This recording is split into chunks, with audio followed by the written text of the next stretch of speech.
Hello दोस्तों, स्वागत है आपका मेरे चैनल हार्ट टचिंग हिंदी कहानी में।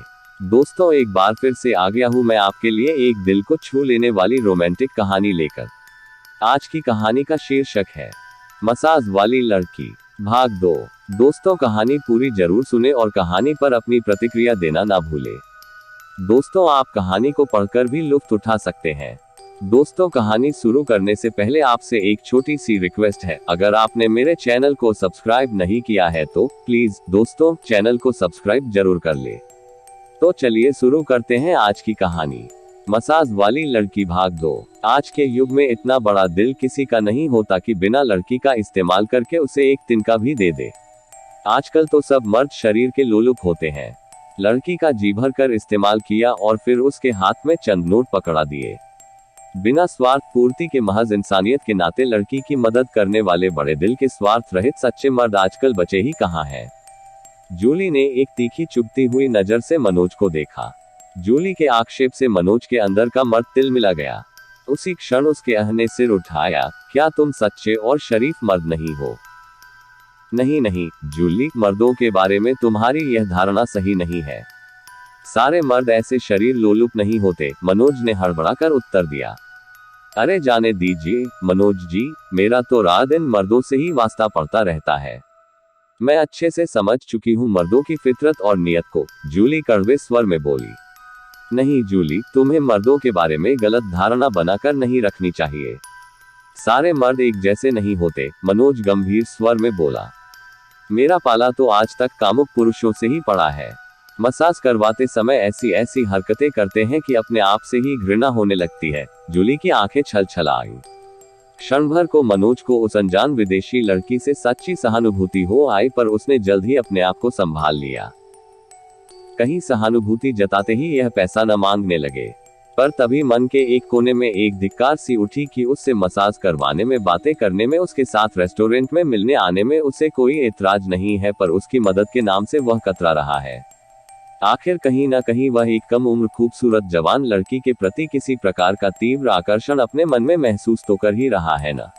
शाम ढलने लगी थी। अब आप कहाँ जाएंगे? जूली उससे पूछ रही थी। मैं सोच रहा हूँ कि आज फ्री हूँ तो पत्नी और बेटों के लिए कुछ शॉपिंग कर लूँ, मनोज ने कहा। यहाँ आसपास कोई मॉल है क्या? मॉल में तो आपको सब कुछ बहुत महंगा मिलेगा।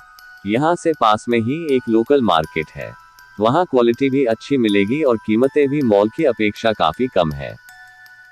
यदि आप चाहें तो मैं आपको वहाँ ले जा सकती हूँ। शाम को मैं फ्री हूँ, जूली ने प्रस्ताव रखा। हाँ, क्यों नहीं, चलो चलते हैं। अच्छा है, मुझे एक खूबसूरत और अनुभवी गाइड मिल जाएगी। अब की बार जूली का मन हल्का करने के लिए मनोज ने उसकी तारीफ कर दी। जूली का चेहरा खिल गया। दोनों मार्केट की ओर निकल गए। मार्केट जाने वाली स्ट्रीट पर चारों ओर का वातावरण बड़ा ही उन्मुक्त था।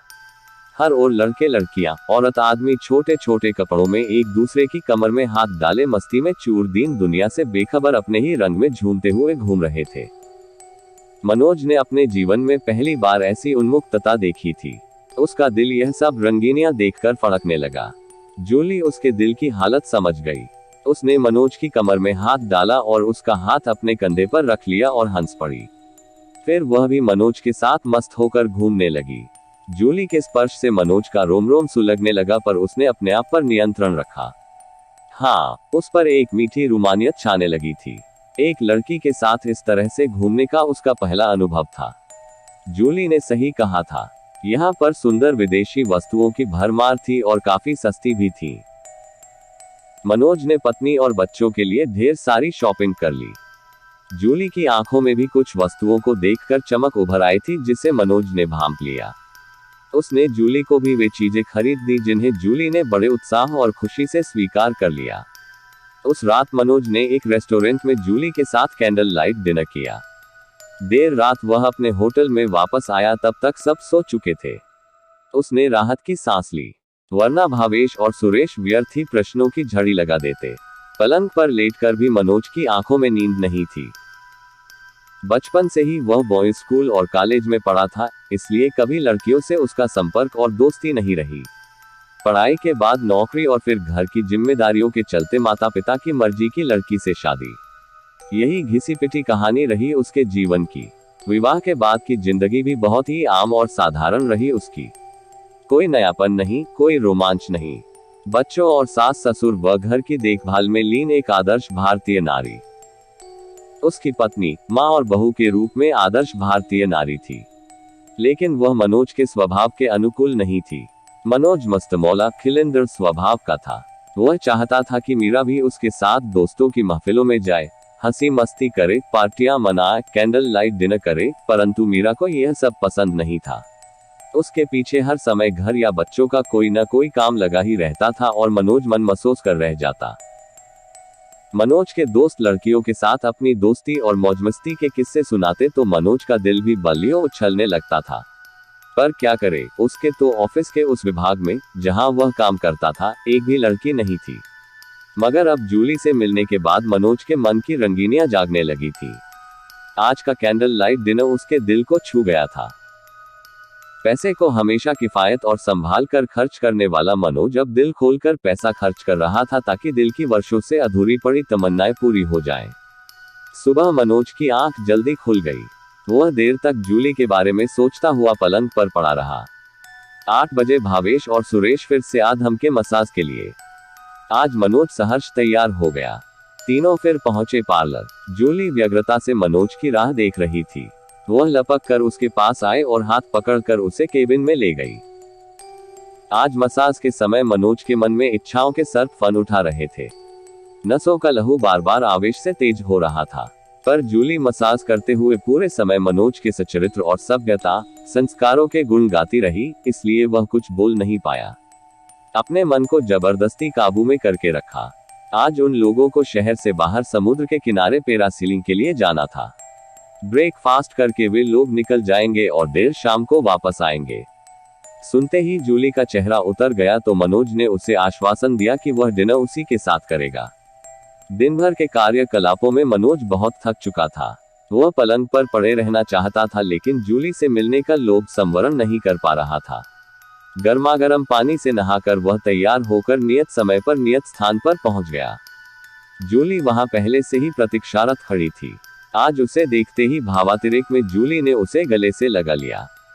मनोज फड़क उठा। उसकी सारी थकान दूर हो गई। देर तक वे पटाया की रंगीन चकाचौंध और मस्ती से भरी हुई सड़कों पर घूमते रहे। फिर एक रेस्टोरेंट में आकर बैठ गए। वहां का माहौल मदहोश कर देने वाला था। डांस फ्लोर पर जोड़े एक दूसरे की बाहों में खोए हुए झूम रहे थे। जूली ने मनोज से डांस का प्रस्ताव रखा। उसे तो मुमांगी मुराद मिल गई। वह झट से उठ बैठा। जूली के जवान और मस्ती में चूर शरीर के सानिध्य में मनोज अपनी सुध बुध खो बैठा। वह इस नए अनुभव में पूरी तरह मदहोश हो गया। जूली का नशा उस पर पूरी तरह चढ़ चुका था। वह उसके जादू में गिरफ्तार हो गया। दोस्तों, इसके आगे की कहानी आपको अगले भाग में सुनने को मिलेगी। अब तक आपको कहानी कैसी लगी मुझे कमेंट में जरूर बताएं। और अगर आपको कहानी पसंद आ रही हो तो वीडियो को लाइक और शेयर भी कर दे। दोस्तों, क्या मनोज और जूली एक दूसरे से प्यार करने लगे हैं? अगर आपका जवाब हाँ में है तो क्या होगा इस कहानी का अंजाम? जानने के लिए अंतिम भाग जरूर सुने। अगर आपने मेरे चैनल को सब्सक्राइब नहीं किया है तो अभी सब्सक्राइब करके ऑल नोटिफिकेशन ऑन कर दे, ताकि जैसे ही मेरी कहानी का अगला भाग अपलोड हो उसका नोटिफिकेशन सबसे पहले आपको मिल जाए और आप कहानी का लुत्फ उठा सके। मिलते हैं कहानी के अगले भाग में, तब तक के लिए गुड बाय। वीडियो देखने के लिए धन्यवाद।